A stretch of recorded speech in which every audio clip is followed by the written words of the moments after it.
So we're out here at Western Springs for night number 8. It's International Midgets 50 lapper night tonight. We'll see what we can do in the TQ. I'm not sure where I'm starting, but I'll let you guys know.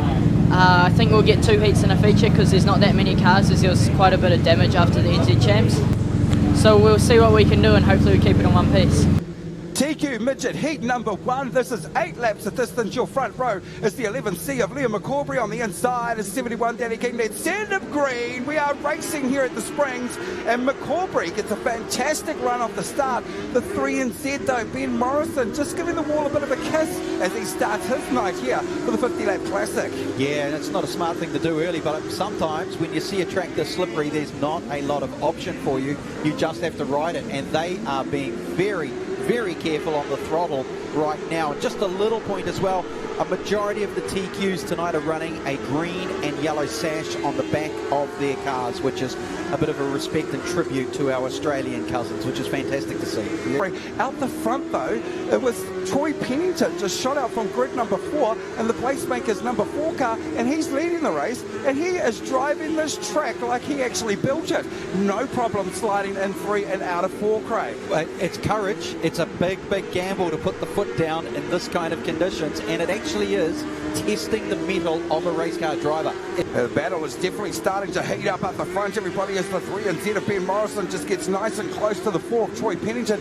Watch the speed of Morrison as he comes down the back straight into turns 1 and 2. Here he is through Pine Tree Bend. He seems to have got some good footloose going on right now as lap traffic starting to play a part.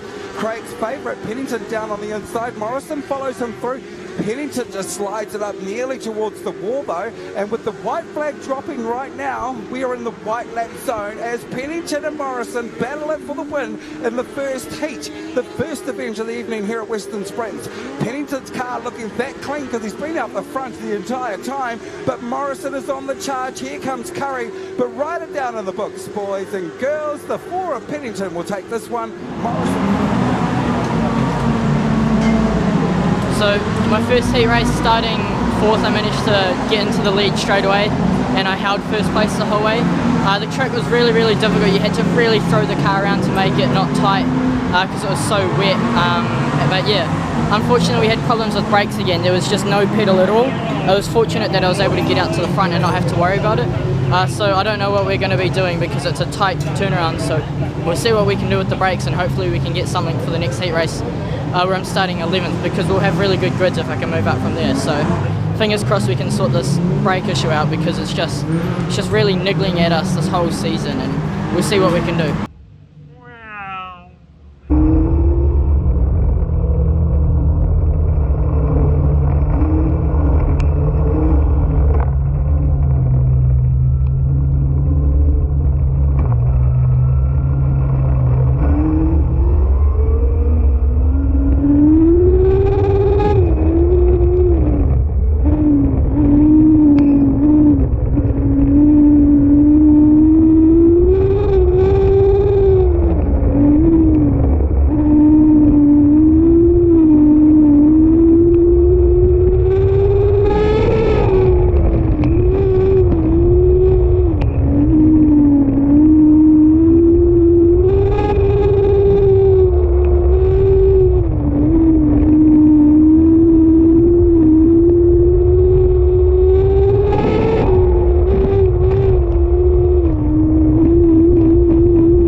second heat race starting P11, I managed to work my way up to 7th.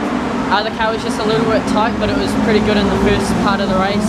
And then the track just got a bit grippier, so it just got really tight. But we're happy with 7th. It should give us a pretty decent grid with a pole and with a win in a 7th. So I'll put on the screen where we're starting, but the track is very different to what it was last week. It's got heaps of grip in it, so we'll see what we can do.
Watch number 4. Here we go. Let's see what happens there. Yeah, now the problem, yeah, I know what's happened there. Pennington was having issues. He slowed down on the turn because he knows that his left rear was coming off the ground. 67, didn't expect that sort of speed drop, went right into the back and over he goes. So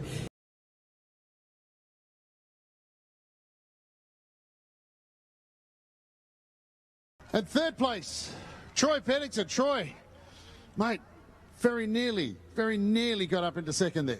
Yeah, it was just tight. The car was so tight. We made a call and it wasn't necessarily the best one, but it was still fast. It was quite scary, but credit has to go to Dave Jerk, Jan, Tim. We were working so hard to get the brakes in this car working because I had that first heat with no brakes, and it's been plaguing us all year, but we think we finally worked it out. Mate, worked it out and in great style too. Ladies and gentlemen, Troy Pennington, third place in the TQs. So we managed to bring the car home in third today. It was pretty encouraging. Unfortunately, Baker and Morrison leapt away.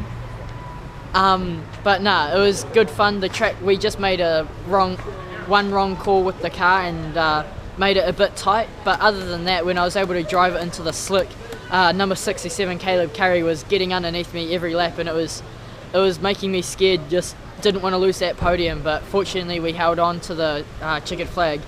It's good to get a good result finally after all the struggles we've been having and more brake problems today. Massive thanks has to go to Tim Clark and Steve-O for helping us sort out the brake problems because the pedal's working again. So we'll try to carry the momentum onto the New Zealand Grand Prix on Friday and Saturday in Napier, so we'll see what we can do.